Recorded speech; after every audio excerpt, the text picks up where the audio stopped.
Écoutez le monde vétérinaire autrement sur Veto Micro, un podcast produit par Thémavet.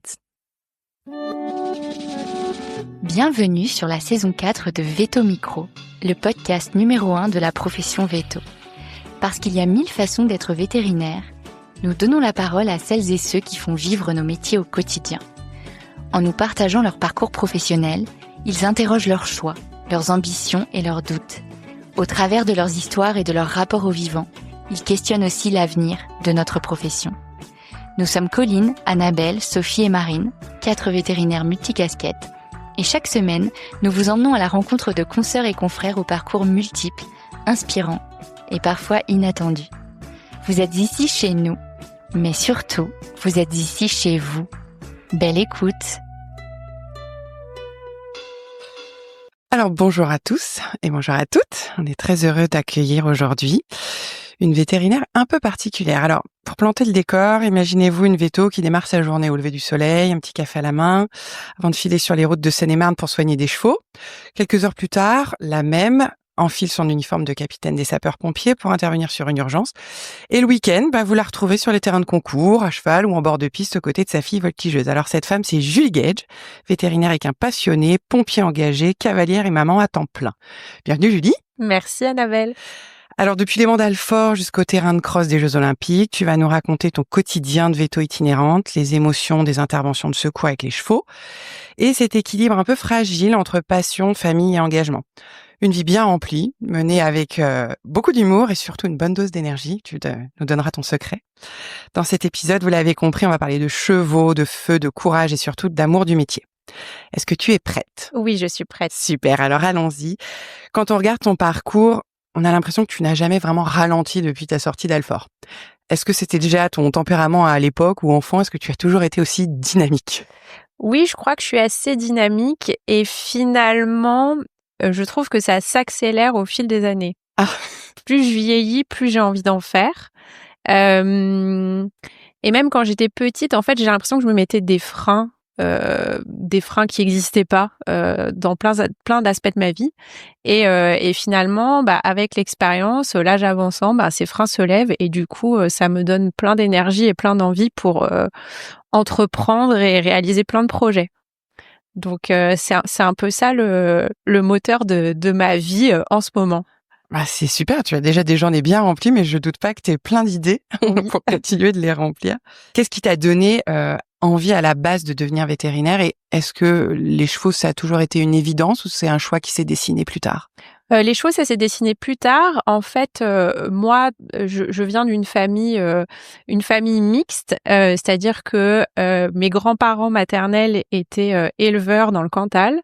Mais éleveurs, c'était la préhistoire de l'agriculture en vrai, parce que ils avaient quelques vaches, quelques animaux de ferme. Mon grand-père, il trayait les vaches à la main. Ah oui. Donc c'était vraiment à l'ancienne mode, quoi. D'accord. Et donc je passais toutes mes vacances là-bas. Donc c'est vrai que je pense que j'ai été baignée dans le milieu animal et dans le milieu agricole. Alors même si c'était que pendant les vacances scolaires, mais j'y allais très souvent et ça faisait partie de ma vie et de ma culture. Et je passais tous mes mercredis après-midi chez mes grands-parents paternels qui eux vivaient à Paris parce que moi je vivais à Paris à l'époque et eux ils m'ont donné plutôt le goût des études, le goût de la réflexion. On passait nos après-midi à faire des petits bacs, à jouer au Scrabble. C'était vraiment en fait j'ai eu la double culture de faire des études et me dédier aux animaux. Et donc, je pense que ça s'est imposé comme ça, naturellement. Donc, j'ai toujours dit, comme à peu près, je pense, tous les vétérinaires, Presque, mais pas tous. que je voulais être vétérinaire plus tard. Et ça s'est fait comme ça.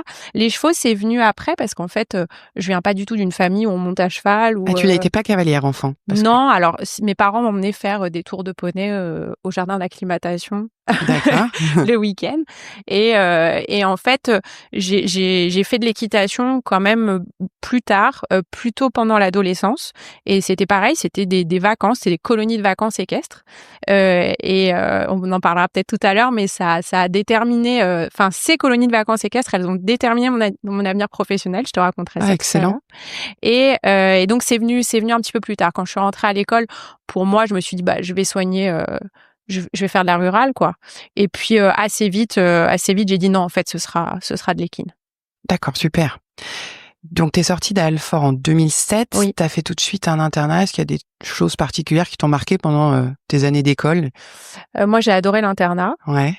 L'internat à Alfort, parce qu'on était une super équipe d'internes.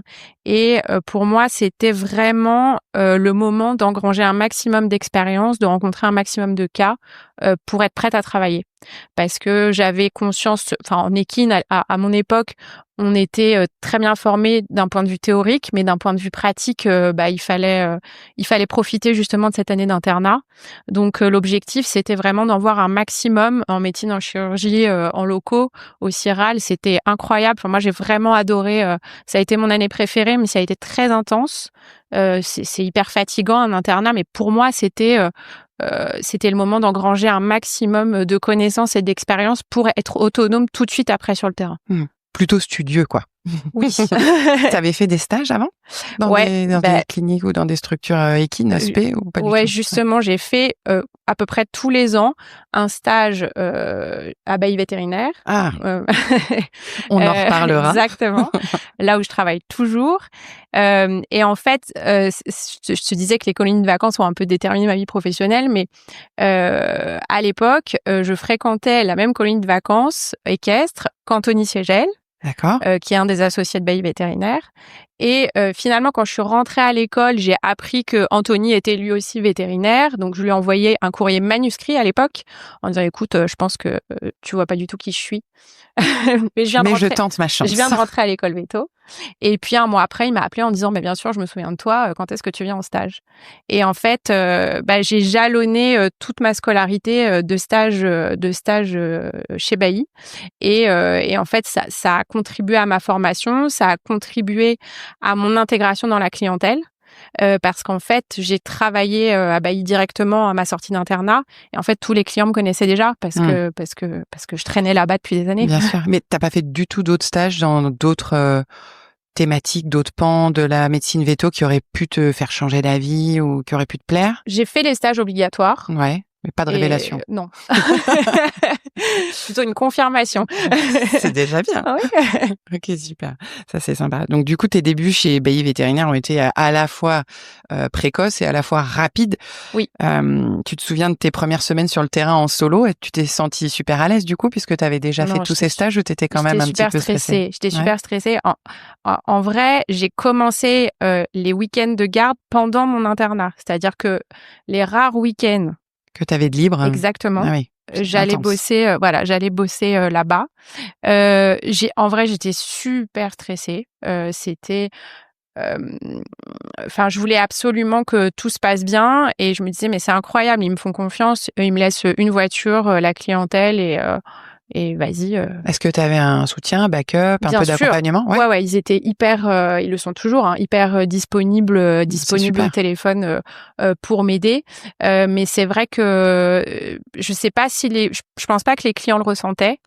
Mais j'étais méga stressée, quoi. Je me disais, sur la route, en fait, j'en profitais pour faire tout le diagnostic différentiel possible. Je leur posais un max de questions avant d'arriver. Et j'étais, je me mettais une grosse pression parce que je voulais que ça se passe bien. Je voulais pas faire d'erreur. Je voulais passer à côté d'aucun symptôme. Oui, c'est toujours c'est ça. Un petit peu stressant. En plus, t'avais pas fini l'internat, donc peut-être tu te sentais pas assez armée. C'est ça, exactement. Ouais. Exactement, je trouve que en travaillant avec des jeunes vétos, je trouve qu'ils sont beaucoup plus formés, ils sont vraiment beaucoup plus armés que nous à l'époque. Je trouve que c'est génial qu'il y ait une... T'as l'impression aujourd'hui qu'ils sont mieux armés avec le même nombre d'années, le même cursus? Oui. Nous, on était très verts en sortant de l'école. En pratique. Ouais.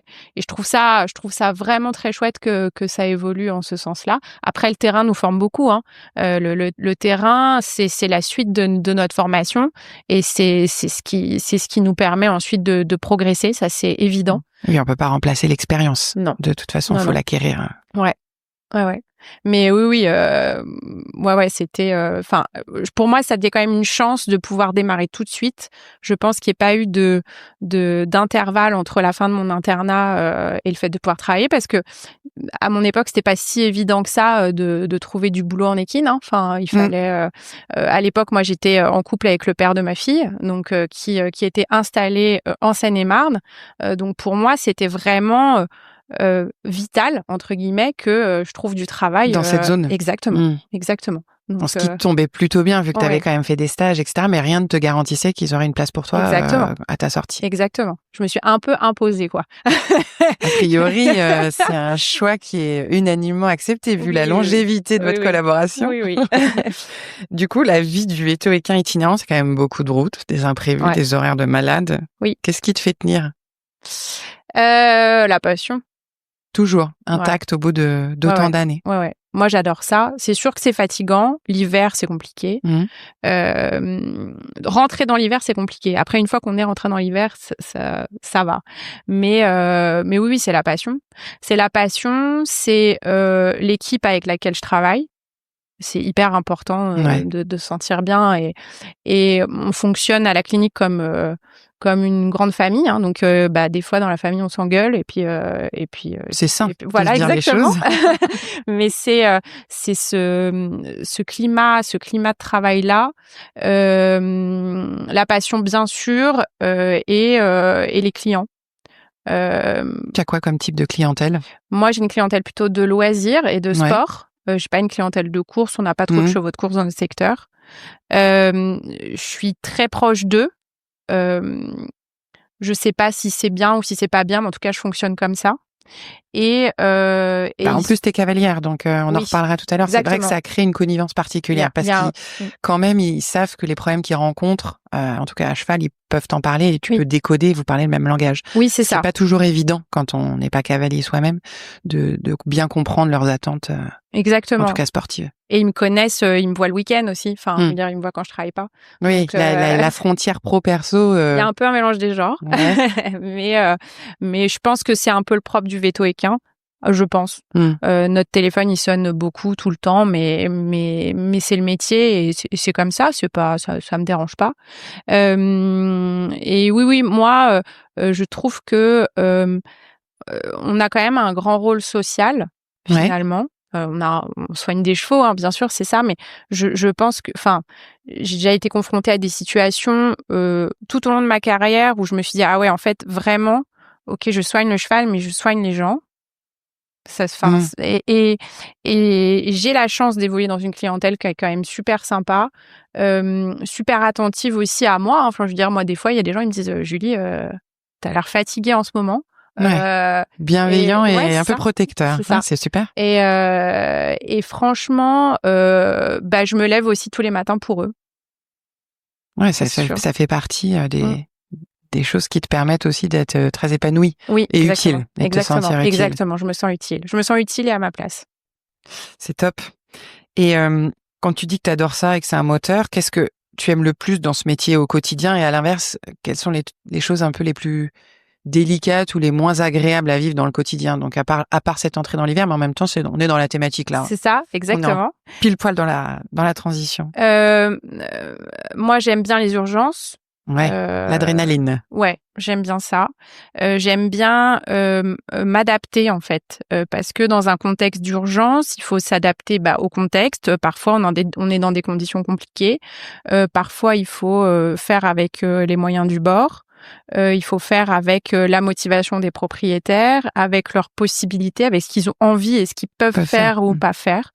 Ça, m'adapter, j'aime ça et je crois que j'y arrive assez bien. Adapter aussi mon planning, hein, c'est-à-dire que j'ai des journées remplies, donc quand il faut caser d'autres urgences, alors on est une grande équipe, donc on peut quand même se répartir la tâche de travail et pouvoir être nombreux et pouvoir compter sur les autres, ça c'est aussi important parce que parfois c'est pas moi qui prend les urgences. Hein. Enfin, je veux dire, on est. C'est bien. Ouais. Vous pouvez un petit peu adapter le planning en fonction des uns et des autres, et vous êtes plusieurs à assurer soit les gares, soit les urgences. Exactement. En tout cas, en journée, on a des canaux de communication, des messengers, des WhatsApp, etc. On a des calendriers partagés, donc on sait où se trouve chacun. Vous êtes combien de vétos qui bossaient on va dire en permanence, parce que ou au total d'ailleurs? Au total, on est au moins une quinzaine de vétoéquins sur trois secteurs en fait. D'accord. Le nord de la Seine-et-Marne où on n'est que itinérants. Ouais. Le sud Seine-et-Marne, on a notre clinique et on fait un petit peu de consultation à l'extérieur. Et il y a une troisième équipe dans le 91, jonction 91-78. D'accord. Donc tout ça représente une quinzaine de vétos. D'accord. Donc quasiment au moins 12 en permanence, parce que finalement avec les rotations Exactement. Et les gardes et les jours de congé de chacun, c'est quasiment 12 vétos sur le terrain en permanence. Donc ça permet de travailler sereinement. Parce qu'il y a tout le temps du monde, soit pour avoir des conseils, de l'aide technique à distance, avoir besoin de renfort, dire attends, moi j'ai besoin de ce matos là, ok super, on se fait ce qu'on appelle, nous on appelle ça des mitch, on se retrouve sur la route. J'allais te dire, tu parlais justement des connexions, vous êtes très digital ou comme les vétoéquins quand même, on a gardé du côté pratico-pratique et du physique? Non. Ouais, très physique. Ouais. Très physique, ça c'est sûr. Vous avez quand même les canaux de communication pour les uns les autres, mais exactement. Et avec les propriétaires, c'est quoi votre philosophie? Vous êtes en digital, très réseaux sociaux, pas du tout? Je pense que si on avait le temps d'être plus réseaux sociaux, on le ferait. Mais on manque de temps. Et il n'y a pas de personnes qui s'en occupent spécifiquement dans la structure, hein? Non. Des fois, on essaye un peu. Ouais. Mais c'est pas évident, hein. Ça prend du temps et c'est un vrai job. Donc, avec nos clients, on les appelle beaucoup. On téléphone. A priori, si vous êtes très proche et qu'il y a beaucoup de fidélité, c'est que c'est peut-être pas une demande très importante de votre clientèle à vous. Après, non, c'est plus. Après, on avait fait un truc pendant le confinement. Pendant le confinement, on a beaucoup moins travaillé. Et moi, je suis restée à la maison pendant 9 semaines. Ah oui. Ça a été très compliqué pour moi. Tu as eu le temps de maturer beaucoup de nouveaux projets, d'où le regain d'énergie. Et il y a eu un grand projet qu'on a mené à bien, c'est qu'on a fait des vidéos pédagogiques qu'on a mis sur Facebook. Ouais. Alors le format était complètement lunaire, hein, c'est-à-dire qu'on faisait des vidéos de 15 minutes qu'on mettait sur Facebook une fois par semaine, et c'était le C'est pas sorcier Fred Desjamis, vétérinaire.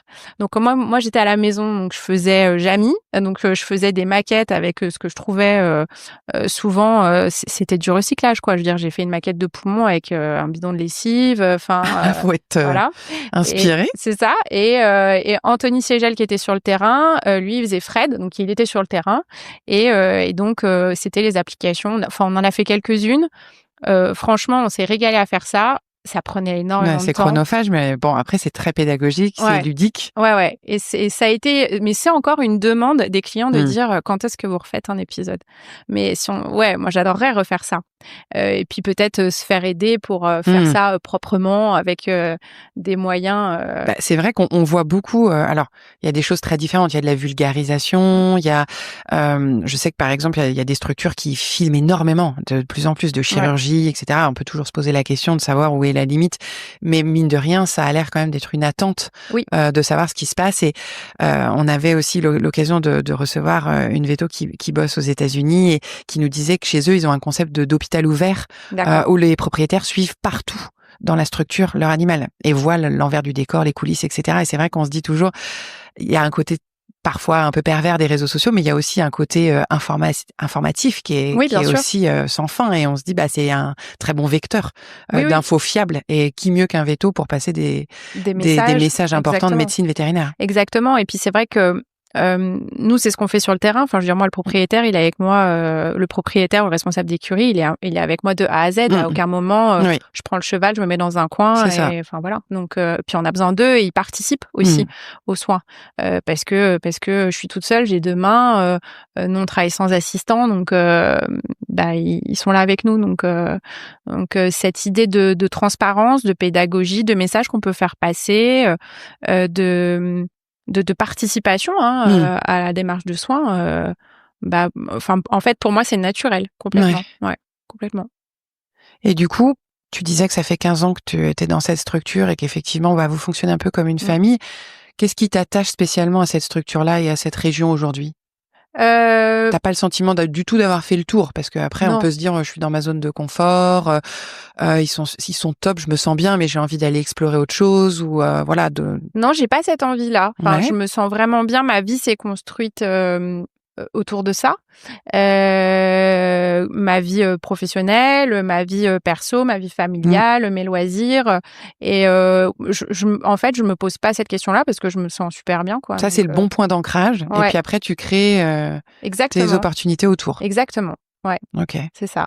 Parce qu'on m'en laisse la possibilité aussi, quoi. C'est-à-dire que c'est une clinique où, il y a jamais eu de frein on m'a jamais dit non. Là, ça prend ce que tu envisages, ça va prendre trop de temps et ça va empiéter sur ton travail. Enfin, c'est absolument. Oui. Ça n'a jamais été le cas. Quand tu parles d'autres projets, c'est des projets en plus ou Exactement. en dehors de la structure. Exactement. T'as pas eu en dehors des vidéos des envies spéciales pour l'intérieur de la clinique ou développer, je sais pas, un secteur particulier ou te spécialiser ou proposer des choses à l'intérieur? C'est plutôt des projets complémentaires, on va dire, qui vont te nourrir. Voilà, c'est des projets complémentaires, mais ça fait partie aussi ça fait partie aussi de la vie de la clinique. Après, moi, je suis quand même, je pense que c'est un manque de temps aussi parce que quand on est très occupé sur le terrain, forcément ça nous occupe beaucoup l'esprit et on pense peut-être pas forcément à d'autres idées de développement. Peut-être que ça viendra, mais ouais, non, tout ce que en fait j'ai comme tu dis, ce bon point d'ancrage et je brode autour. Ouais.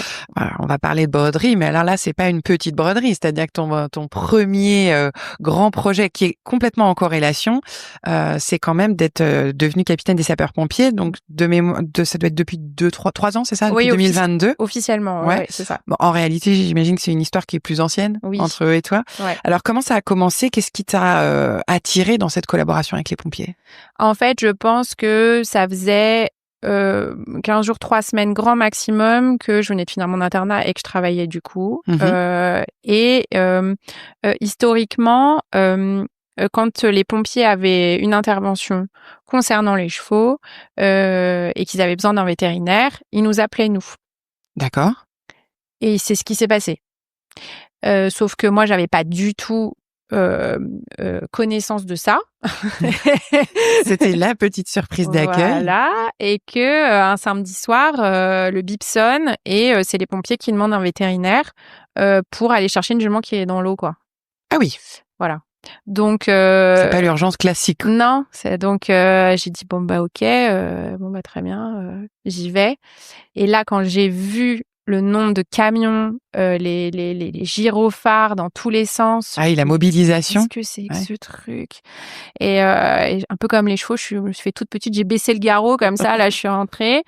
J'ai vu un pompier qui m'a regardé, je faisais très très jeune à l'époque, qui m'a regardé, je crois qu'il m'a demandé où était le vétérinaire et si j'étais la stagiaire de 3e, quoi. Ah oui. Je dis non, c'est moi. Donc et en fait, quand j'ai vu le truc, la première réaction, je me dis non mais en fait là c'est lunaire, je suis pas capable de faire ça. Enfin, qu'est-ce que c'est que cette histoire? J'ai envie mais une fraction de seconde, je me dis non mais c'est bon, je vais pleurer, je vais me cacher dans un coin. Je vais appeler du backup. Non, je me suis dit je m'en vais, mais une fraction de seconde et après en fait, mon regard a balayé tout ce qui avait déjà été mis en place. Et quand on m'a dit en gros voilà la situation, mais on peut acheminer plein de matériel, plein de personnes, on peut faire plein de trucs, j'ai dit ah ouais vraiment, ah oui, en fait c'est nos limites, j'ai qu'à réfléchir et mobiliser mes connaissances, donc finalement c'est gérable. Et là j'ai switché hein. C'est-à-dire que je suis passée de la petite fille qui s'est dit oh là là mais qu'est-ce que c'est que ce truc dans quoi je me suis embarquée à ok très bien alors cet arbre là il est mal placé, faut me le tronçonner. Ah non pas la tronçonneuse, ça va lui faire peur, vous faites ça à la main. On n'y voit pas assez clair, je veux de la lumière, je veux ci, je veux ça, je veux ça. Et en fait tout est arrivé, même à un tel point que il y avait même des pompiers qui étaient là pour vérifier que tout le monde ait à manger et à boire. C'est-à-dire qu'il y a de la distribution de petits gâteaux et de petites boissons, quoi. Donc là, je me suis dit, non, mais c'est incroyable. Les moyens. Incroyable. Et l'intervention a pris du temps. Parce que j'étais pas expérimentée, parce que à l'époque c'était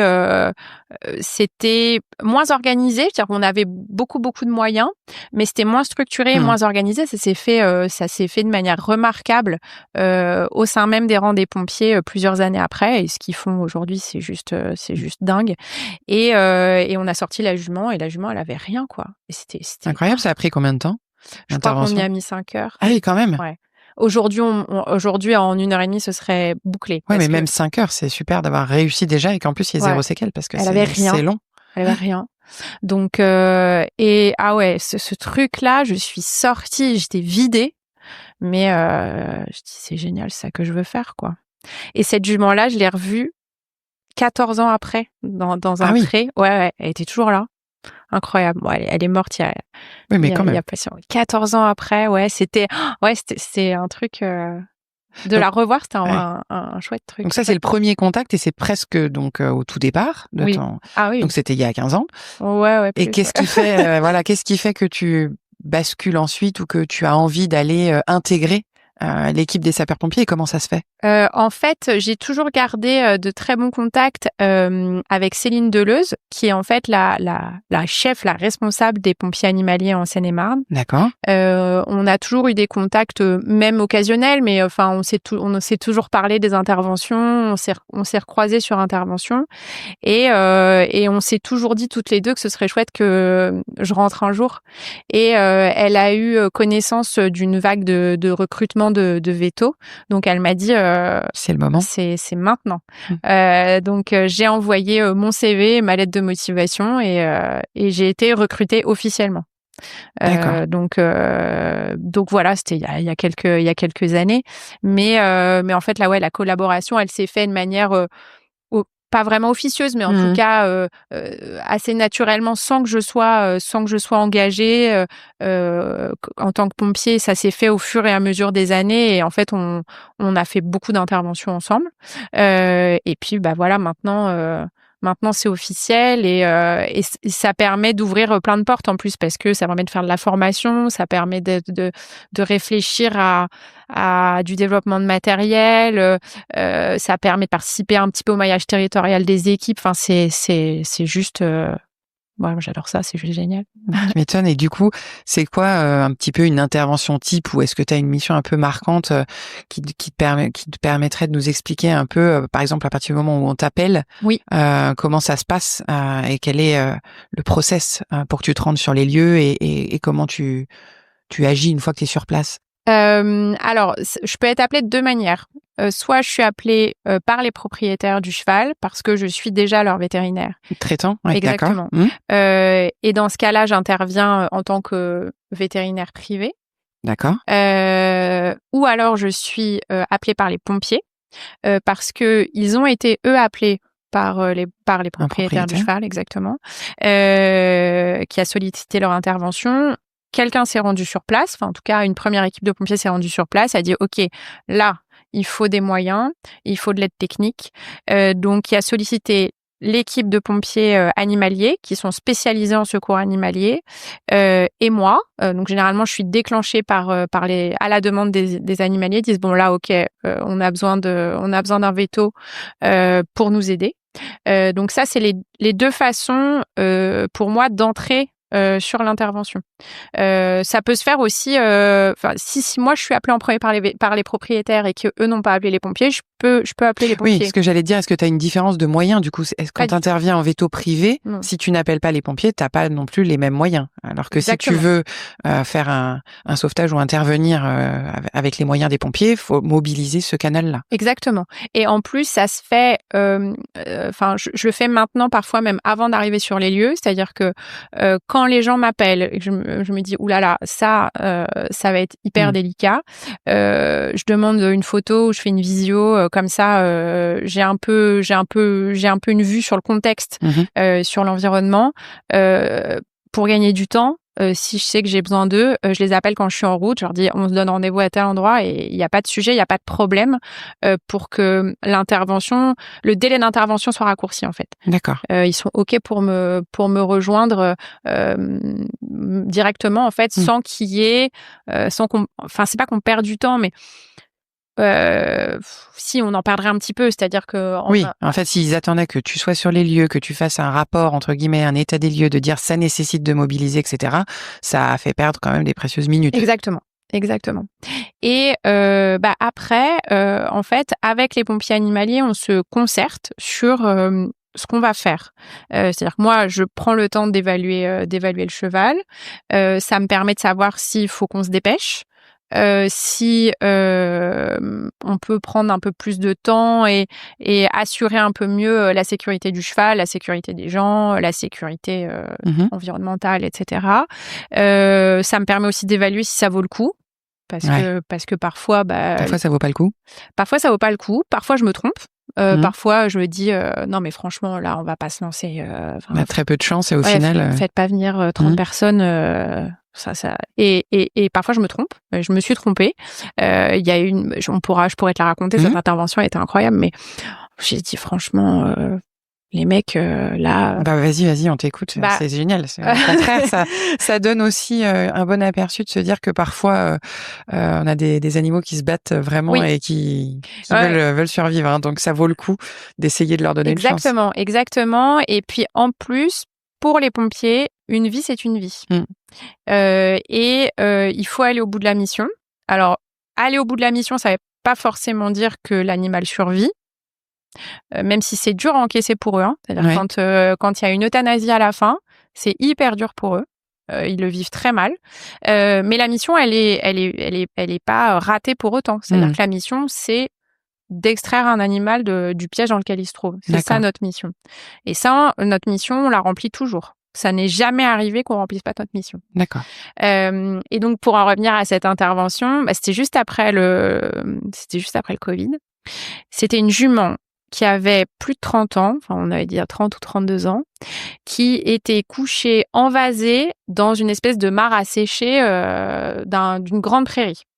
On ne savait pas depuis combien de temps elle n'était pas là, parce que c'était un troupeau qui était surveillé globalement de loin. Puis, à mon avis, ça faisait un petit moment qu'il s'est dit, mais elle est où celle-ci? Elle est passée. Bref, elle était couchée sur le côté, envasée. Franchement, j'ai fait l'examen clinique. J'ai dit, non mais 30 ans, ça se trouve, ça fait 2 jours qu'elle est couchée là. Qu'est-ce que... Les chances sont minces. C'est ça. Et en plus, l'environnement était très particulier parce que c'était une grande mare asséchée et que je ne pouvais pas amener un engin de levage, un très près, exactement, ou un Manitou. Pas qu'ils s'embourbent. En fait, j'avais un Manitou. Le problème, c'est que le bras du Manitou était trop court pour accéder jusqu'à la jument. D'accord. Donc, on ne pouvait pas utiliser ce moyen-là. Et là, je suis tombée sur une équipe de pompiers, mais incroyable. Ils m'ont dit, non, mais en fait, on la sort. Enfin, on va tirer. Ouais, il est hors de question qu'on n'essaye pas. Je dis, non, mais franchement, vraiment, je vous promets, elle se lèvera pas. C'est pas possible. Je vous jure que... Non. Mais je dis, non, mais en fait, peut-être que pendant ce temps-là, il y a des enfants qui ont besoin de vous. Il y a, je sais pas, un immeuble qui brûle. Ils m'ont dit, non, mais écoute, Julie, en fait, si on est là, on est dédié à cette mission-là. Et s'il y a d'autres problèmes ailleurs...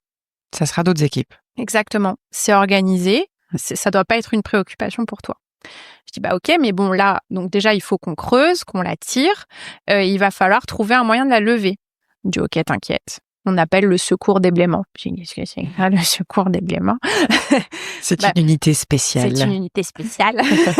C'est le grimpe. C'est des pompiers qui sont spécialisés dans la sécurisation d'immeubles qui sont effondrés, dans la recherche de victimes dans les décombres. Comme après les tremblements de terre ou des choses comme ça. Ah ouais. Donc, incroyable. Et donc, le secours déblaiement est venu. Il m'a dit, t'inquiète, on va construire un tripode. Je dis, ok, construisez votre tripode. Moi, je suis pas pressée, je lui ai donné très peu de chance. Donc, à la limite... J'avais aucune notion de ce que c'était un tripode, mais je dis, allez, go, on y va. Donc, on a commencé à creuser à la main, à essayer de dégager la jument, sans s'envaser nous aussi, hein, parce que le risque est réel quand même. Exactement. On l'a traîné sur une zone de la mare qui était un petit peu plus dure, un petit peu plus stable. Et là, en fait, le tripode a commencé à se construire. Ils ont réussi à le stabiliser en fait sur des planches. La dame qui était présente au pré, en fait, elle était géniale parce que je disais, allez nous chercher du bois. Elle trouvait des planches de bois. Enfin, c'était juste incroyable. Et donc le tripode, c'est comme une petite tour Eiffel en fait, qui est très stable. Et en fait, on fixe un tire-fort en haut du tripode qui est actionné à la main. C'est comme un palan qui est vraiment activé à bras d'homme. Et en passant des sangles autour de la jument, on lève.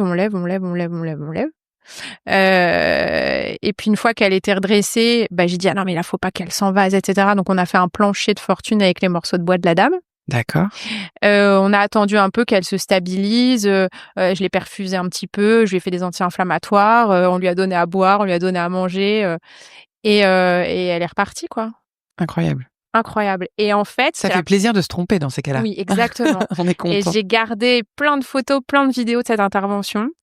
On a même fait une photo de groupe avec la jument à la fin. Enfin, c'était franchement de la sortir, moi, debout, en marchant. Parce que après, il a fallu sortir de cette petite mare. Bah oui. Mais enfin, elle marchait. Alors, elle était un peu juste au branlant, quoi. Mais, mais elle avait encore la force d'y aller. Elle est retournée voir ses copains. Et cette jument-là, elle a vécu 2 ans de plus. Incroyable. Et je crois que c'était la première fois qu'on faisait une intervention comme ça avec le tripode. Et aujourd'hui, quand on fait des démonstrations de ce qu'on fait avec les pompiers animaliers ou lors des manœuvres d'entraînement, c'est on fait le tripode, quoi. On fait en fait, on a des chevaux mannequins d'entraînement. Donc ça, c'est très, très précieux. Et ce qu'on fait, c'est que on construit une passerelle avec un trou, on met les postérieurs du cheval d'entraînement dans le trou de la passerelle, on construit le tripode au-dessus et on le sort comme ça. Donc, en fait, d'une expérience terrain, on en a fait une manœuvre d'exercice, et un plan de formation. Exactement, et un modèle de démonstration. Quand on fait, ça arrive qu'on fasse des démonstrations. Alors, je crois que une caserne de pompiers qui était en porte ouverte récemment, ils ont fait cette démonstration-là au public, donc ça c'était chouette. On a fait cette démonstration-là lors d'un congrès. Il y a des congrès tous les 2 ans de pompiers animaliers, des grands congrès nationaux. On a fait cette manœuvre-là. Donc ouais, c'est impactant. C'est génial. Ouais, c'est génial.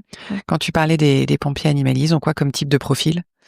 En fait, c'est des volontaires c'est des pompiers professionnels ou volontaires. D'accord. Les deux, qui se spécialisent dans le secours animalier. Comme il y a des pompiers qui font du secours d'éblaiement, il y a des pompiers qui font du secours routier. Ils ont quoi comme formation alors? En fait, on participe à leur formation. Donc il y a 3 niveaux en fait de compétences entre guillemets. Les SAN 1, donc sapeurs-pompiers animaliers, SAN 1, SAN 2, SAN 3. Les SAN 1, c'est ceux qui débutent dans la spécialité, et donc ils ont des semaines de formation au cours de l'année, que ce soit dans des centres de formation ou dans leurs casernes respectives, pour lesquelles les différents vétérinaires de Seine-et-Marne interviennent, et les conseillers techniques, les chefs entre guillemets des sapeurs-pompiers animaliers. Ensuite, il y a les SAN 2 qui sont les chefs d'équipe, donc qui sont les chefs de ces équipes-là. Et les SAN 3, c'est le niveau le plus élevé. Et eux, ce sont les conseillers techniques, responsables de la formation, responsables du développement de la spécialité. D'accord. Et en moyenne, tu as combien de personnes avec toi quand tu fais une intervention? C'est très variable. Très variable selon les besoins. Parfois, on n'est pas très nombreux. Ouais. Parfois, ça... je sais pas, par exemple, sur une des interventions qui a été la première, ouais. Je pense qu'on était au moins 30. Ah oui. Au moins. 30, c'est... Ouais. Parce qu'en fait, c'est une structuration assez... Alors, on n'a pas l'habitude de ça. Quand on est véto-équin, on fait tout seul. Et en fait, ce travail d'équipe et chacun a sa mission et chacun la remplit très bien. Alors que ce soit une mission de commandement, Oui. Il y en a qui n'interviennent pas et qui juste Donne les participent. directives. Exactement. Sont responsables de l'acheminement du matériel, de Mhm. l'acheminement des personnes. Ça, la notion de commandement, on n'y est pas habitué, mais en fait, c'est très utile et c'est très important. Faut qu'il y ait un chef qui décide et qui donne les ordres et on doit tous l'écouter. Si on se rend compte qu'en cours de route, ça va pas, Mhm. on s'interrompt, on révise le plan d'intervention, mais on écoute toujours la même personne. Mhm. Et il faut, en fait, c'est contre-productif de passer au-dessus du commandement. C'est-à-dire que ça sert à rien, ça fonctionnera pas. Puis, enfin, en plus, on discute beaucoup, on décide vraiment ensemble de comment va se passer le sauvetage. En amont, tu veux dire. Ouais. Et une fois que vous avez un plan, on suit le plan Exactement. et la personne qui... Exactement. Et tout le monde y contribue, tout le monde donne son avis parce que parfois on n'a pas envisagé tel ou tel élément de l'environnement ou du contexte. Mais par contre, ouais, obéir à un seul homme, c'est hyper important.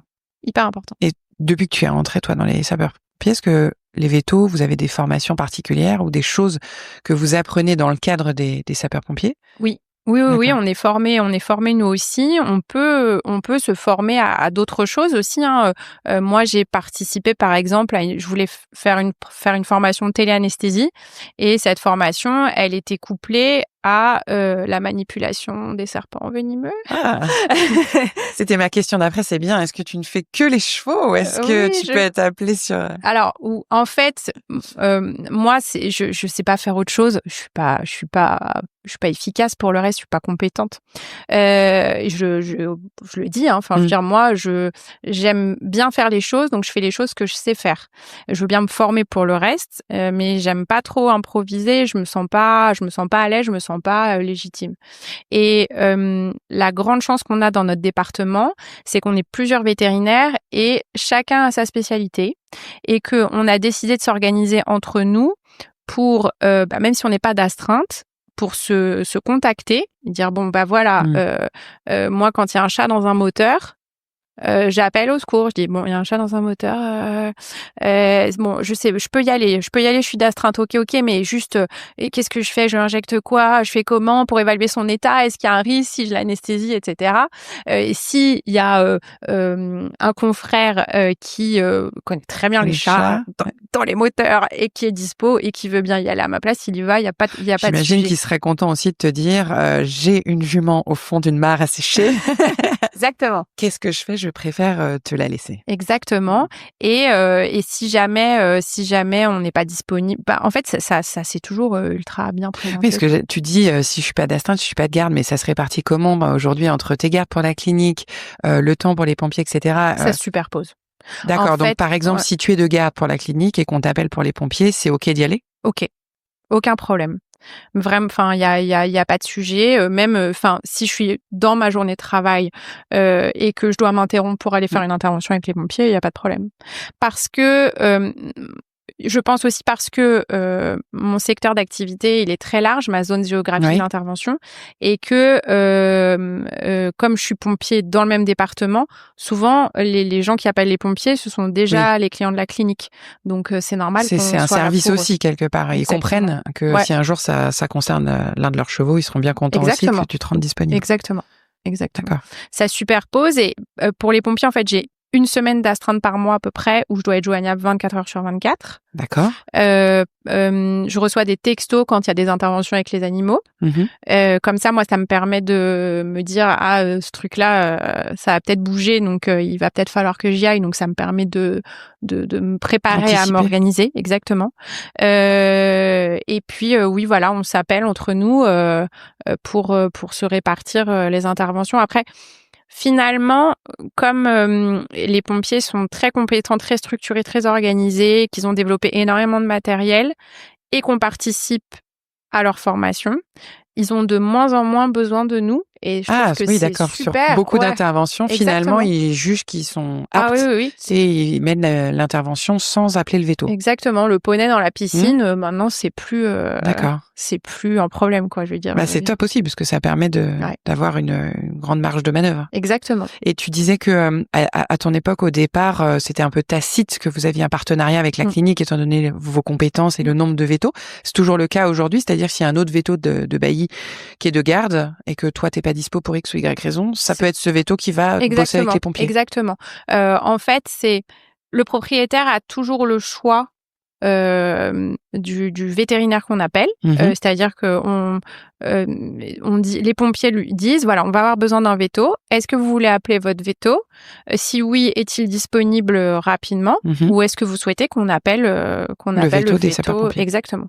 Et il y en a d'autres à Bailly qui ont un peu le même type de profil que toi et qui ont envie de rejoindre les sapeurs-pompiers? Je crois pas. Non. Je crois pas, mais en vrai, c'est on est tous capables de le faire finalement. Moi, je connais les équipes pompiers.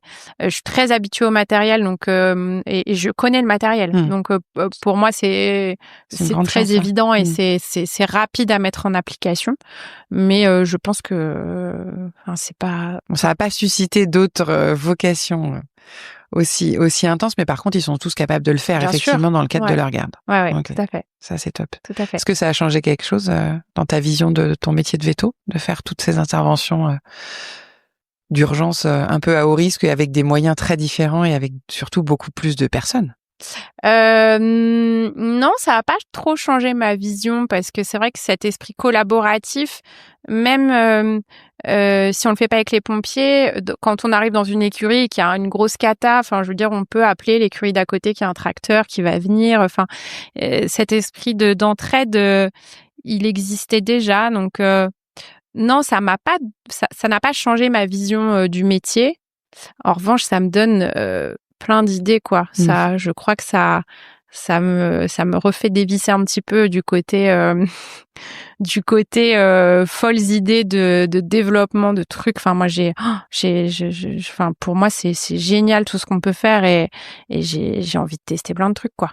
Donc, des fois, on me dit qu'il faut que je me calme, mais après, on a eu un petit aperçu et on va pas manquer d'écouter ton son de cloche parce que effectivement avec la préparation des Jeux Olympiques de Paris, alors on a eu la chance en tant que veto de suivre un petit peu les choses. Il y avait une équipe incroyable, tu vas nous en parler, et la mobilisation justement. Il y a quelques photos qui ont fait le tour des réseaux avec l'utilisation des chevaux mannequins, etc. Et évidemment, il n'y a pas eu de chevaux qui sont tombés dans le canal, mais il y a quand même eu autre chose. Donc, c'était un peu un Graal quand même, finalement, quand on aime les urgences, l'adrénaline, et qu'en plus on est cavalier, même si le hunter et la voltige sont pas des disciplines olympiques, pour le coup, j'imagine que ça devait être incroyable. C'était comment de l'intérieur? Moi, j'ai trouvé ça incroyable. Enfin, alors, en fait, ça m'a ouvert cette porte-là.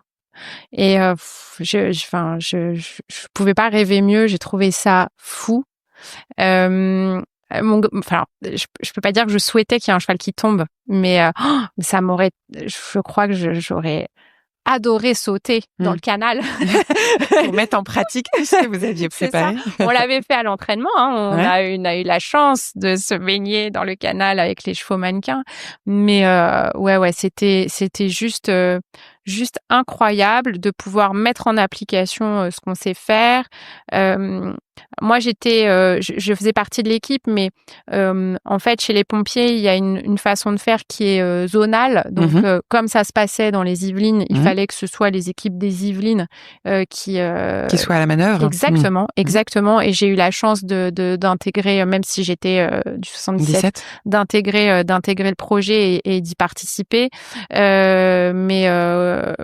De pouvoir d'être vraiment au bord de la piste de cross, de pouvoir assister à tout ça, d'être un grain de sable dans toute cette organisation qui était magique. Enfin, c'est un souvenir Enfin, je m'en souviendrai toute ma vie, quoi. C'était. Du coup, vous c'était étiez top. présent que pour le jour du cross?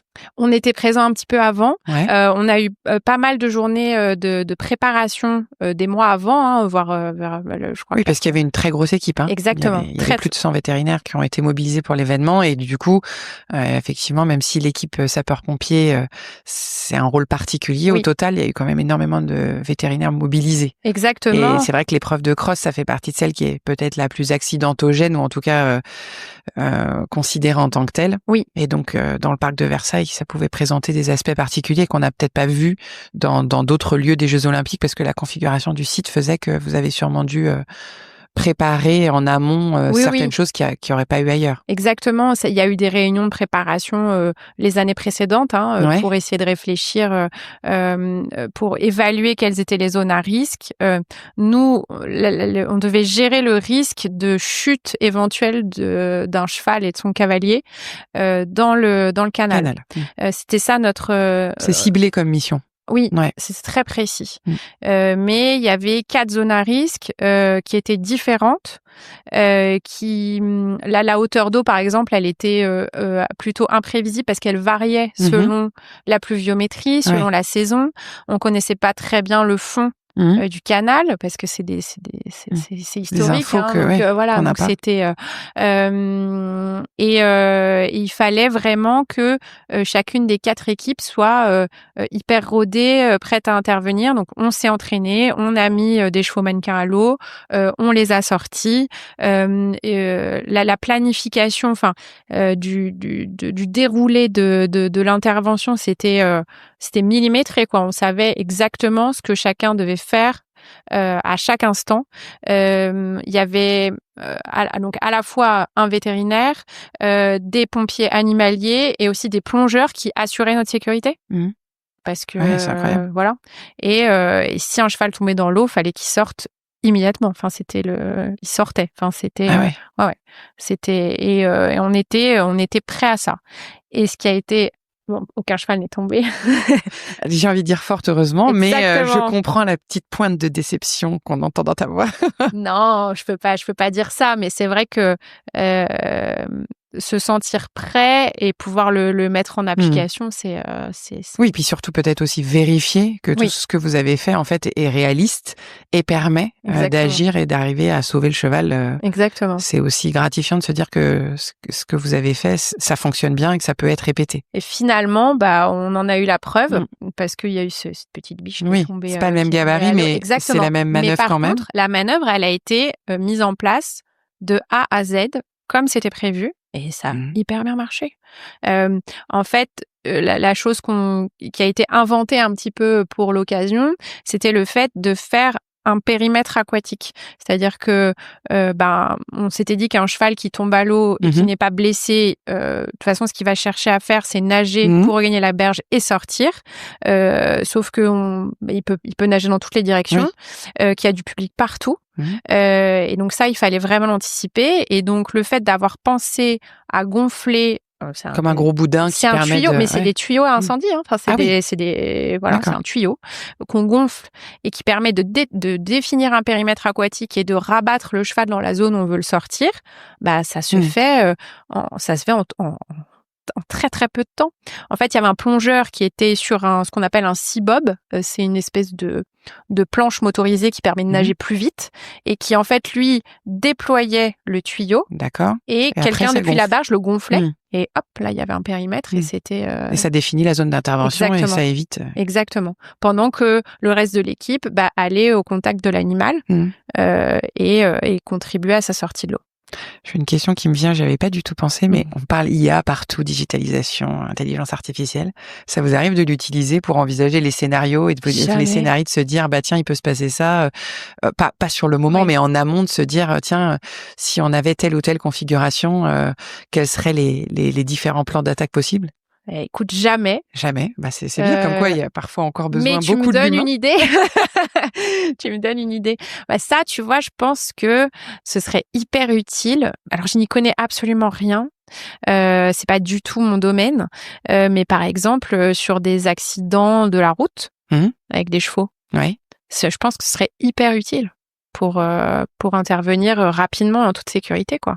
C'est vrai qu'on a reçu en tout cas un certain nombre de vétérinaires qui sont passionnés et dont le cœur de métier s'est un petit peu recentré autour de ça, et notamment de l'aide au diagnostic ou des choses comme ça. Et c'est vrai qu'on se dit, alors avec les phénomènes d'hallucination, de l'IA et tout ça, on peut pas tout prendre pour argent comptant, mais quand même, quand on a du temps, quand quelqu'un peut passer derrière, évaluer la faisabilité et tout ça, c'est vrai qu'on se dit ça pourrait donner peut-être des idées auxquelles on n'a pas pensé, et aider à faire des trames d'intervention ou des trames de plans qui seraient peut-être intéressantes pour la formation en amont. Après, sur le moment, j'imagine que c'est aussi l'expérience qui fait que tu sais ce que tu peux mobiliser, pas mobiliser, et les cas précédents qui font que tu sais ce qui fonctionne et ce qui fonctionne moins bien. C'est ça. Et on sait ce qu'on rencontre. En fait, aujourd'hui, moi, je suis capable de te faire une liste des interventions en Seine-et-Marne.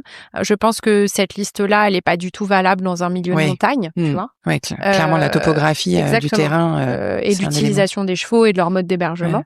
Moi, je peux te faire une liste. Mais oui, je pense que l'IA, elle pourrait être vraiment très intéressante pour planifier des scénarios, réduire encore le temps d'intervention. Tu me donnes une grande idée. Je sais que tu avais l'air de t'ennuyer, tu cherchais des projets. Non, pas du tout. Je sais que non, mais justement, tu as quand même une énergie assez incroyable.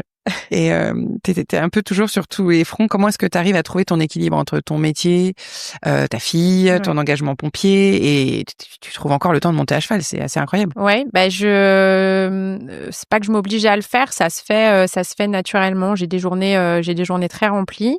Ma fille, elle fait partie de mes journées. Ouais. Ta fille, elle a quel âge? Elle a 14 ans. 14 ans. Et je pense que elle traîne avec moi en voiture depuis ses 5 ans. D'accord. J'ai jamais eu de nounou après l'école. Donc elle a fait un peu d'études, et puis après elle finit ses journées avec moi. Hein. Donc elle sait faire ses devoirs dans la voiture.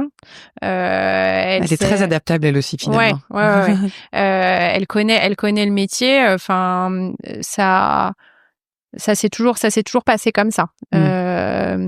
Mais oui, j'arrive à tout faire rentrer.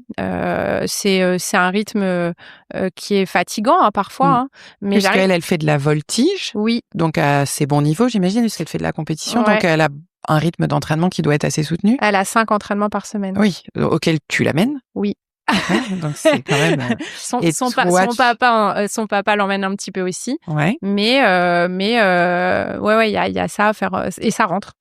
Et toi aussi tu montes à cheval, tu fais du hunter. Oui. Et tu as un cheval?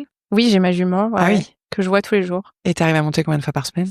J'arrive à monter au moins 4 fois par semaine. Ah oui. Donc, pour nos auditrices et nos auditeurs, les journées de vie ne font pas 24 heures. On nous dira plus tard ou pas. J'arrive même à dormir, je vous promets. Oui, je dors, je mange, mais oui, après, c'est vrai que j'organise mes journées comme je veux. Hein. Je veux dire, j'ai pas une secrétaire ou une assistante qui me planifie mes rendez-vous. Je gère ça. Moi, quand je suis au volant, j'appelle mes clients, je m'organise, et j'arrive à faire rentrer ça. Des fois il y a des couacs, hein. Des fois on demande de l'aide aux copines pour aller chercher ma fille, etc. Enfin ça se fait. En fait, il faut pouvoir je sais comme au début de la journée, je sais comment ma journée doit effectivement se dérouler. Elle se déroule jamais de cette manière-là.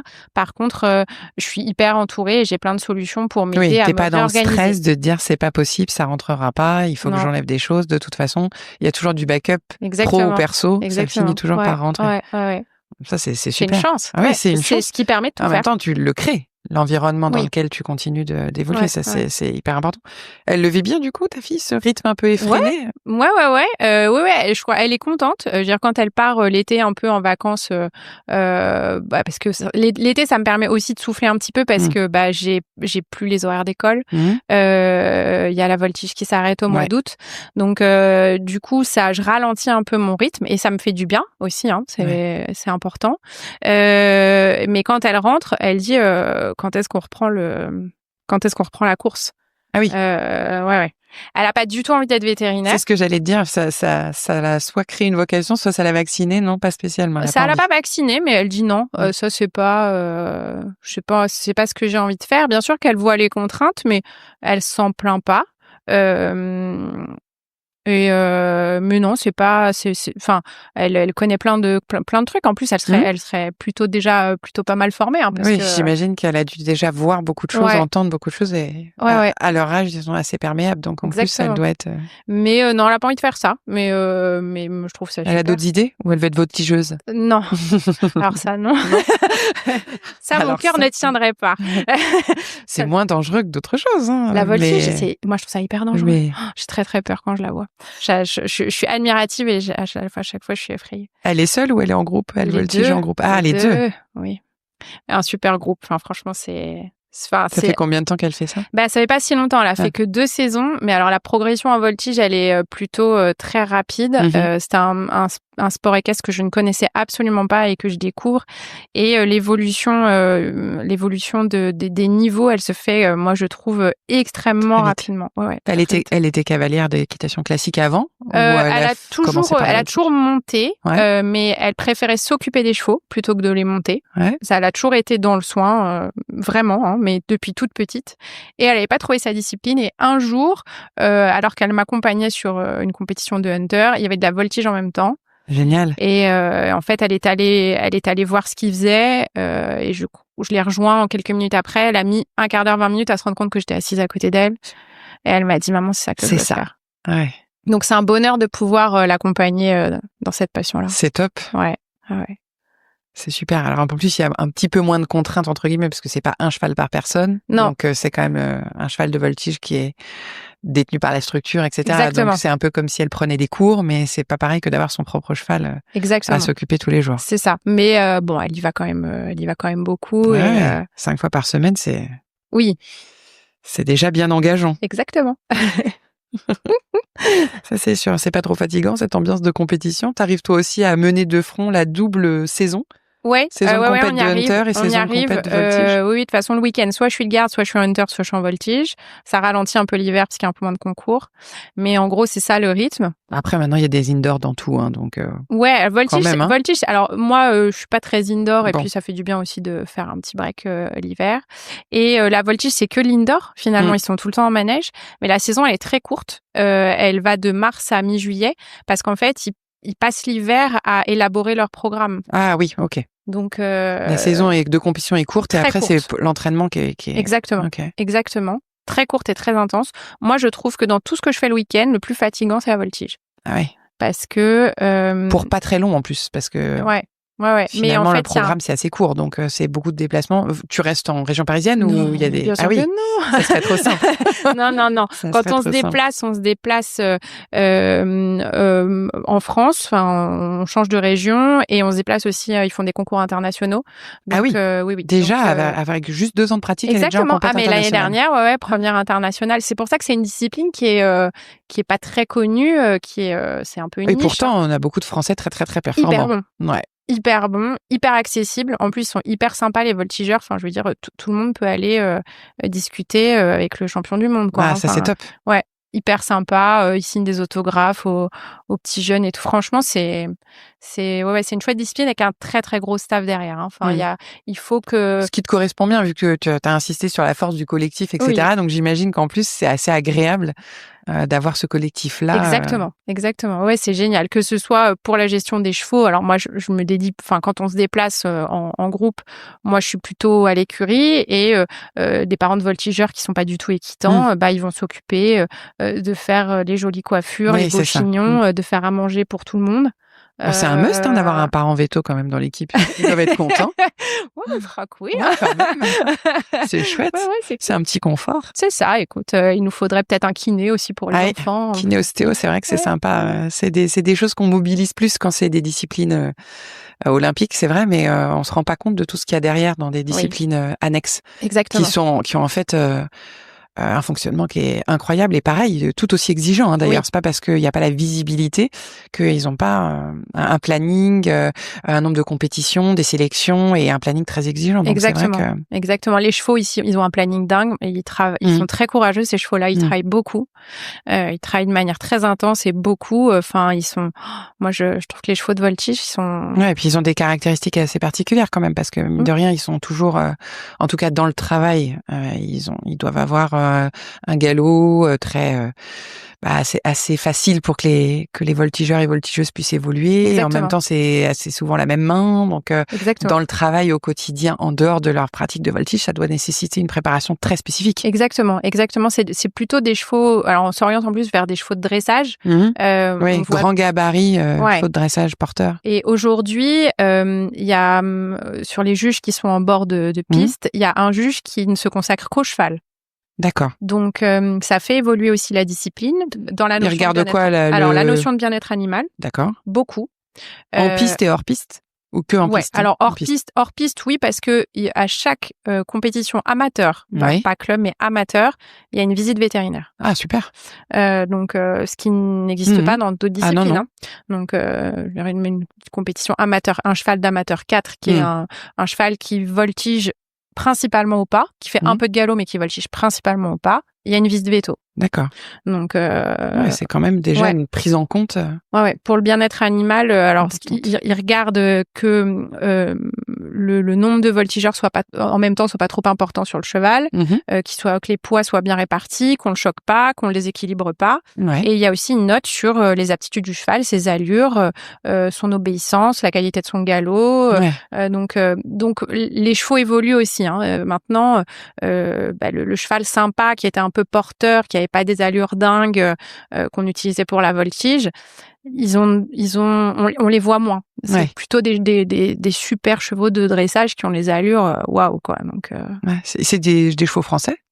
Non, ça dépend. C'est assez variable en fait. Mais oui, il y a de plus en plus des chevaux étrangers. Ouais, c'est sûr. Ouais. Alors tu m'as dit que tu aurais peut-être envie de revoyager un jour. Ouais. C'est quoi un petit peu le rêve ultime pour le temps d'après? Qu'est-ce que tu as envie de voir en particulier? J'ai pas de destination en particulier, mais c'est vrai qu'avant d'avoir ma jument, j'avais plus de temps. Et du coup, je voyageais beaucoup en Europe. D'accord. Et c'est une phase que j'ai adorée. Aujourd'hui, j'ai plus assez de temps et puis j'ai plus assez de sous parce que clairement. Oui, c'est quand même le nerf de la guerre. Exactement. Mais je pense quand il y aura moins de chevaux dans ma vie, on sait pas quand. Exactement.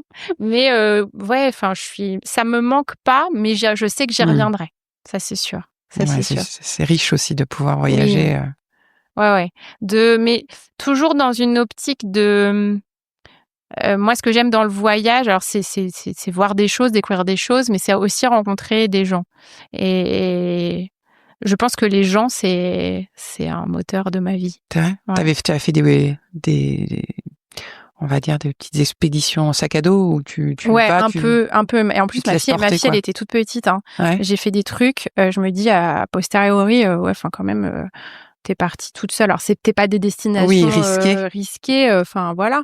Mais oui, j'organise. En plus, j'avais quand même une espèce de poids, c'est que on perdait ma valise dans l'avion, donc j'ai fait plusieurs jours sans valise dans certaines destinations. Avec un enfant bas âge, oui, c'est vrai que c'est voilà. Mais comme tu travailles ton adaptabilité, finalement. Exactement. Il y a toujours des solutions. Et puis je crois que c'est des bonnes leçons de vie aussi à transmettre à ses enfants. C'est pas le matériel, c'est pas important. Quel type de ville tu as apprécié le plus dans tes petites pérégrinations européennes? J'ai adoré les Açores. Ouais. Les Açores, c'est génial. D'accord. Il faut y aller, c'est canon. J'ai adoré la Slovénie. Ouais. La Slovénie, c'est un super pays. Les gens, ils ont une mentalité incroyable. Enfin, ils finissent de travailler le vendredi en fin de matinée parce que le vendredi après-midi et le week-end, on va faire du sport en nature, quoi. Enfin, ça, c'est un truc. C'est très ancré en Slovénie et tout le monde fait ça. J'ai bien aimé le Monténégro aussi. C'est mes petites destinations plus méconnues mais typiques. Oui, c'est ça. Et qui ont bien correspondu à tes aspirations. Ouais, quand je voyage, j'aime bien qu'il n'y ait pas trop de monde. Le côté un peu authentique et pas non plus c'est ça. Le top 3 de TripAdvisor, quoi. Exactement. Ça va, il y a encore tellement de belles choses que je suis pas inquiète, tu trouveras forcément des choses comme ça. Ouais. Qu'est-ce qui t'anime tous les matins quand tu montes dans ta voiture? Est-ce que tu as une maxime ou un petit mantra, soit que tu te répètes, soit qui t'accompagne, Ou non, en fait, c'est juste la joie de se lever en se disant ça va être une chouette journée. Ouais, je crois que c'est ça. Je crois que j'avance dans l'âge, je suis en bonne santé, je peux faire tout ce que je veux. C'est vrai, hein. Ah oui, C'est une chance. C'est un luxe ou une chance, oui, c'est vrai. Mais c'est une chance. En tout cas, c'est une chance. Je suis très bien entourée. Ouais, enfin, je crois que c'est ça qui me. Je vais pas dire que j'y réfléchis tous les jours, mais ouais, c'est une journée de plus au compteur où on va pouvoir faire des choses, quoi. Ouais, non, ça c'est chouette. Ouais, c'est la perspective de se dire il y a plein d'heures qui arrivent, comment je vais pouvoir Exactement. les occuper de la meilleure des façons. Ouais, c'est ça. Et puis je crois que, enfin, j'espère que je serai en bonne santé encore longtemps pour continuer de vivre comme ça. Je sais pas si j'y arriverai. Je sais pas si dans 20 ans je ferai toujours ce que je fais aujourd'hui, peut-être pas. Je pense qu'il y aura toujours si un jour j'ai plus de passion, ce sera grave, hein, pour moi. Je suis pas sûre que ça arrive parce que Non, comme je tu as l'air crois d'être quelqu'un de très passionné, de toute façon, tu trouveras forcément des domaines dans lesquels exprimer cette envie et ces réalisations. Mais ouais, le fait de pouvoir être dehors, pour moi, c'est important. Est-ce qu'il y a des rencontres un peu particulières qui ont jalonné ta carrière ou qui t'ont marqué, à part le vétérinaire que tu as rencontré, bien sûr, assez tôt dans ta vie, qui a quand même imprégné ton cursus? Est-ce qu'il y a d'autres rencontres que tu as fait ou qui t'ont particulièrement inspiré? Comme ça, c'est pas des rencontres particulières, c'est des rencontres, des petites rencontres de tous les jours, en fait. C'est de rentrer dans la vie des gens, parce que moi, je vais chez eux. Je connais leurs enfants qui grandissent. Et certains connaissent la tienne. Donc finalement, c'est un grand partage. C'est ça. C'est ces petites rencontres-là qui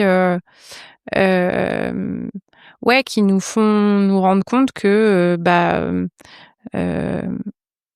la vie c'est quelque chose de précieux, qu'il faut la vivre à fond, qu'il faut aider les autres. Enfin, pour moi c'est tellement évident, mais ouais, c'est leurs histoires, c'est ce qu'ils nous partagent, enfin parfois parfois il y a des clients qui décèdent. Enfin, je veux dire, c'est des gens qu'on a côtoyés et ça fait toujours quelque chose, quoi. Ou quand leur animal décède, d'être là pour les soutenir et on a fait partie. Nos vies, elles sont imbriquées, en fait. Elles sont imbriquées. Et toutes ces petites rencontres-là, ouais, ça me forge quelque part, je pense. Ça fait partie aussi, ça fait partie de moi.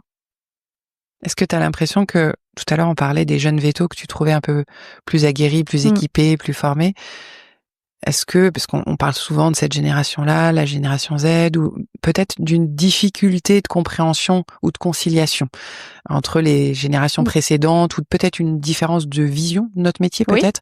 Est-ce que toi tu le ressens? Est-ce que tu as l'impression que les jeunes ont une vision différente de notre métier ou des aspirations différentes, ou est-ce que quand même tu penses que c'est réconciliable et que c'est aussi une question de transmission ou de compromis pour que chacun puisse trouver sa place? Oui, je pense que c'est une question de compromis, parce que il faut pas non plus être tout le temps la tête dans le guidon, même si moi je le suis beaucoup. C'est aussi c'est aussi important de se dire là en fait non, ce week-end-là je peux vraiment pas bosser parce que j'amène ma fille en compétition de voltige, et de même si c'est encore avec des chevaux, ça reste du perso. Exactement. Et une bulle d'oxygène, c'est ton choix, mais exactement, par contre, c'est mon choix, c'est faut qu'il le respecte. Exactement. Et ça, c'est valable pour tout le monde. Et justement, je pense que cette génération-là, c'est très bien que elle soit très attachée à ça. Je pense qu'on ne peut pas, dans le métier de vétérinaire équin, être trop attaché au fait que on bosse 35 heures et que quand c'est l'heure, c'est pas possible. Enfin, c'est pas compatible avec notre profession, je pense. Mais par contre, c'est très important de fixer des limites, de s'y tenir. Parfois, on empiète un peu sur ces limites, mais c'est hyper important. Moi, je pense que c'est une question de compromis. C'est une question de compromis. Et je l'ai un peu. Alors, quand j'ai des stagiaires plus jeunes, veto, À l'école, ou qui sont à voilà, l'école. ou des stagiaires de troisième ou de lycée, je me dis toujours, j'espère que je vais pas les dégoûter du truc, quoi. Parce que effectivement, c'est quelque chose de générationnel de dire, ok, bon, le travail reste au travail, et ensuite il y a le reste de la vie, et cette vie-là, elle est très importante. Donc je me dis à chaque fois, j'espère que je les pousse pas vers d'autres choses, en se disant non, mais en fait ce métier-là, c'est pas du tout compatible avec ça. Après, comme tu le dis très justement, je pense qu'il y a, quand on l'exprime assez tôt, la volonté de maintenir un équilibre pro-perso, ça peut pas être complètement incompatible. C'est sûr que dire on va faire du 9h, 16h, 3 jours par semaine, il y a peu de cliniques et king qui seront intéressés, parce que c'est pas possible, ça va pas avec le quotidien. Mais par contre, d'être capable de se dire, bah voilà, quand je suis d'astreinte, je suis d'astreinte, mais quand je suis pas là, je suis pas là, ou des choses comme ça, si on l'exprime assez clairement et que tout le monde est OK, ça a l'air de bien fonctionner. C'est votre cas. Ça fonctionne très bien quand parce que vous avez pas un très gros turnover, hein. Je crois que les gens sont assez fidèles dans ta structure. Il y a pas que toi. Non. Il y a les gens qui travaillent sont souvent des personnes qui sont là depuis longtemps, ou qui restent longtemps, hein. On a Hélène Bourguignon qui est venue au micro de Marine il y a pas très longtemps, et qui disait justement que pour avoir eu des interactions, etc., et une de ses associées qui est encore chez vous, c'est réellement un esprit familial, ou en tout cas de travail, qui est partagé par beaucoup des membres de ta structure. C'est pas comme s'il y a que toi qui se ressent ça. C'est que c'est réellement une réussite, en tout cas sur ce point de vue-là, parce que beaucoup des gens qui travaillent là-bas le ressentent comme tel et restent. Oui, c'est ça. On peut décider, par exemple, du nombre de jours qu'on travaille dans l'année. Hein, c'est pas un sujet. C'est-à-dire que c'est une info. Ouais, voilà, je dis, je vais bosser 100 jours. Ça, ouais, non, peut-être pas 100 jours, mais en tout cas, il y a pas de, c'est pas un sujet. Chacun peut travailler au rythme qu'il souhaite. On s'organise dans les plannings. Enfin, tout s'organise, quoi. Et ouais, je pense que c'est compatible, et si je peux faire passer ce message-là à la jeune génération. Exactement, parce que clairement c'est difficile de trouver des jeunes collaborateurs sur le terrain qui ont envie de faire ça. Hein. C'est beaucoup. Hein. Enfin, on travaille beaucoup. Faut pas dire le contraire. Et puis je te pose la question, mais sur la quinzaine de vétérinaires que vous êtes, on sait que dans les écoles véto, il y a 3/4 des étudiants qui sont des filles. Donc après, peut-être aussi, il y a la problématique de se dire, est-ce que le planning est compatible avec la vie de maman, etc. Sur les 15 vétos, il y a combien de femmes chez vous? Beaucoup. Voilà. Je crois que des hommes, en fait, il y en a... on est plus de filles, hein. Donc je suis en train de compter Christophe, Anthony, François, Maxime, Antoine, ils sont 5. Voilà, donc finalement il y a 2/3 qui est à peu près un petit peu inférieur à la proportion de filles qui étudient, mais en final c'est complètement possible, c'est compatible, il suffit juste de le faire correctement. Exactement. Et en plus on a toutes des enfants, hein, quasiment, donc bon, après, tout le monde n'a peut-être pas et les pompiers et les compètes et tout ça, mais c'est possible, avec des aménagements différents les unes les autres. Exactement. Ça, c'est super. Ouais. Super. Est-ce qu'il y a un sujet ou une question que je ne t'ai pas posée, que tu aurais aimé que je te pose, ou un sujet dont tu voulais nous parler et que j'ai pas abordé? Non, je crois pas. Ouais. Bon, en même temps, tu as une activité qui est tellement riche et tellement intense. Alors, super. Pour finir, je te propose un petit questionnaire veto taquet, ce qui devrait te convenir parfaitement. Le principe, c'est de répondre du tac au tac. D'accord. Voilà, il n'y a pas de mauvaise réponse. Est-ce qu'il y a un animal qui a marqué ton enfance? Un animal qui a marqué mon enfance, ouais, il y a ça m'avait rendue malheureuse, une chouette qui était tombée dans le conduit de cheminée de mes grands-parents. D'accord. Et elle s'était fracassée, je l'avais récupérée, j'avais essayé de la soigner, elle était morte le lendemain. Ça m'avait brisé le cœur. Ta plus grande fierté en tant que veto? Ma plus grande fierté en tant que veto? On en a déjà eu 2 quand même, hein, mais... c'est dur. Elle est dure, cette question. Je crois... de continuer de donner la même importance au petit Shetland de 25 ans fourbu. Qui est dans le jardin d'une petite dame ou d'un petit monsieur que les chevaux des Jeux Olympiques. Très joli. L'espèce que tu aimerais soigner mais que tu n'as jamais approchée. Bon, on a compris que ce ne sera pas les serpents venimeux, mais... Alors, j'ai essayé une fois de suturer un zèbre dans un cirque. Ouais.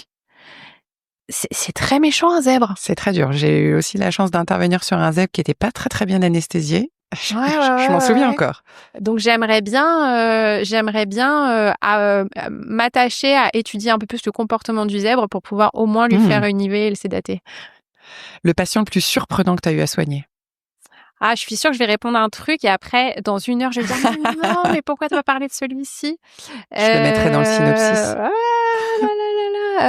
Le plus surprenant, je les ai pas vraiment soignés. Enfin, si, j'ai participé à une échographie, mais on a un parc animalier pas très loin de la clinique, qui est le parc des félins. Ouais. Lumini. Exactement. Et en fait, il y a un vétérinaire sur place, qui n'est pas équipé d'imagerie. Donc, parfois, il fait appel à nous pour qu'on vienne avec du matériel d'imagerie. Et lui, il les anesthésie. Et puis, on est loin des chevaux, oui. Voilà. Donc, c'est très, très loin. Mais alors, à chaque fois, c'est incroyable. Et alors, c'était panthère, tigre ou... C'était des lionnes. C'était des lionnes.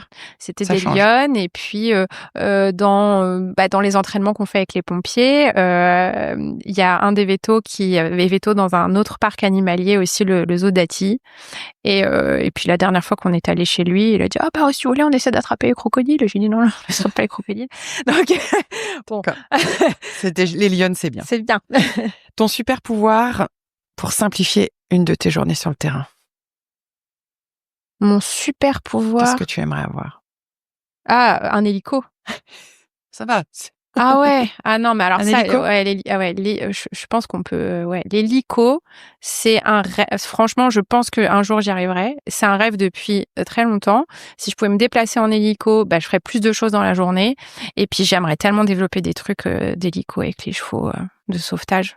Ah ouais, ça, l'hélico. Ok, super. L'hélico. Et à la fin d'une longue journée, est-ce que t'es plutôt fond à volonté plateau télé ou quand même balade au licol en grand air? Non, fond à volonté. Ah, quand même. Ouais. À un moment, tu te poses? Ouais, je pose et puis la télé me regarde. C'est une belle façon de voir. En tout cas, un grand merci, Julie, pour cet échange. Merci. C'était super. Si certains de nos auditeurs veulent te joindre, ou te contacter, comment ils peuvent le faire? Est-ce que c'est sur le mail de la clinique? Est-ce que tu as un LinkedIn actif? Est-ce qu'il y a un moyen pour lequel, ou est-ce qu'il y a des choses que tu ne regardes pas du tout? Non, alors LinkedIn, c'est comme l'IA, je ne connais pas. D'accord.